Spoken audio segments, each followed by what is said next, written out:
It's one of the greatest tests of human strength and endurance, climbing Mount Everest. Every year, hundreds of thrill seekers attempt to reach the 29,000-foot summit through often treacherous and unforgiving weather conditions out there. Some of them return with tales of victory, and some never come back at all. But one man who did do it and did make it back is Sean Birch. Now, folks, you may remember that we've been tracking Sean's trek to the summit since he left here on March 20th. He got back on June 8th, and for a final report now, Sean joins us so we can talk to him face-to-face, at least through the television screen, finally, from our Washington Bureau, to talk about his journey. Sean, good to see you finally. Hey, good to see you, Leon. All right, so what would you say about it now that you made it back home safely?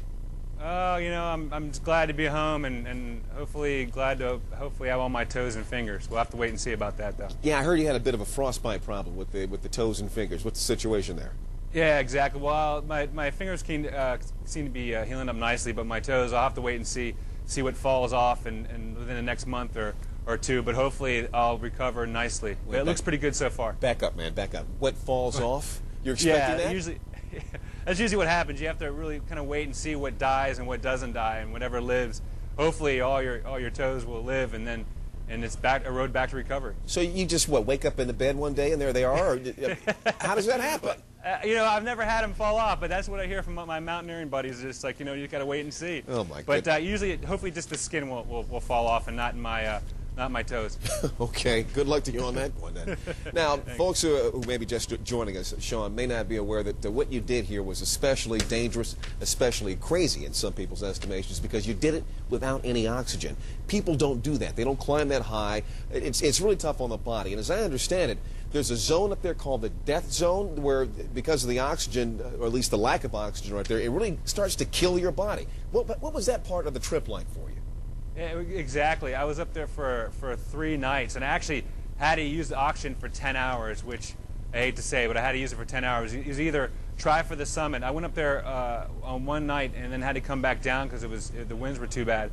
So then I went back up again the next night, and I knew if I didn't use oxygen that I wouldn't come back alive. So I had to use it for the summit attempt, and then I forego using oxygen on the way down. And you still found strength to jump rope somewhere up there on the mountain slopes? Yeah, I kept my promise, and I jump rope. I didn't jump rope on the summit, but I jumped rope in the South Col. So that's in the death zone. It's about 26,000 feet. So I jumped up there a couple times, and then that nearly killed me. So I had to rest for a while. So look, you know what? This is the question that jumps to my mind immediately. Would you be happy if you died there? I mean, if you consider how far you were pushing your body, Sean, and then you pile on top of that jump rope at this level here in the death zone, I have to wonder what in the world you were thinking about.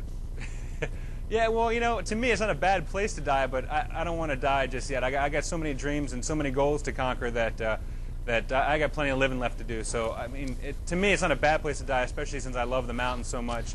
But I didn't want to die. I wanted to come back. Yeah, and coming back had to be pretty tough. By the time spending that much time at those altitudes, the ravages on your body.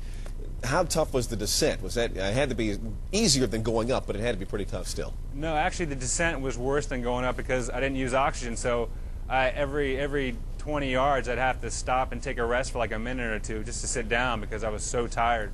So it actually took a really long time to get down to Camp 4. Could you feel your limbs, particularly with the frostbite and everything?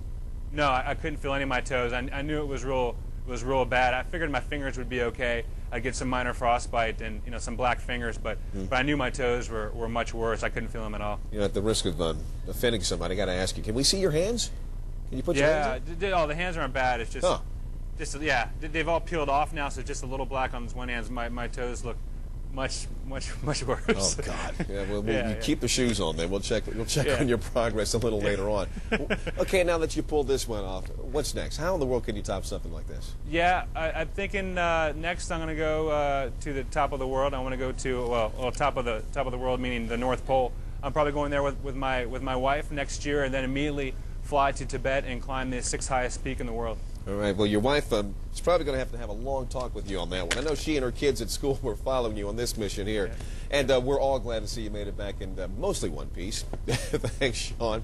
Sean Birch, congratulations and way to go. Proud of you. Thank you. All right.